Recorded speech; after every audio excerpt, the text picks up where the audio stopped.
নামাজরত অবস্থায় আমরা আমার উপরে মশা বসেছে, কিন্তু আমি মশাটি মারি নাই।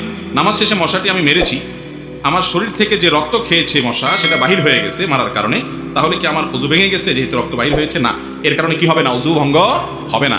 প্রথমত, মশা যে পরিমাণ রক্ত শোষণ করে সেটা পরিমাণে অনেক কম, এটার কারণে কোনো অসুবিধা না। দ্বিতীয়ত হলো যে মশা তো সিরিঞ্জ দিয়ে আপনার শরীর থেকে বের করে তার শরীরে নিয়ে নিছে, এখন তো মারার পরে যে বাইরে হয়েছে এটা তো তার শরীর থেকে বাইরে হয়েছে, আপনার শরীর থেকে বাইরে না। ওযু ভাঙলে মশার ভাঙছে, আপনার না।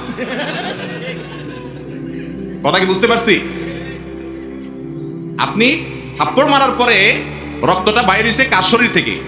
মশার শরীর থেকে। আপনার শরীর থেকে তো সে সূক্ষ্মভাবে সিরিঞ্জ দিয়ে টেনে নিয়েই নিছে, তাই না? আপনার শরীর থেকে তো বাইরে হয়ে গলায় পড়ে নাই, আপনার ওযু ভাঙার তো প্রশ্ন নেই। সিরিঞ্জ দিয়ে নেওয়ার পর এবার বেচারার শরীরে আপনি থাপ্পড় দিয়া সব রক্তগুলো বাইর করে ফেলছেন। ওযু গেলে কার যাবে? মশার যাবে। তো ওযু গেলেই কি না গেলে কি, বেচারা তো শেষ, মরে গেছে, আর তার নামাজও নাই, রোজাও নাই।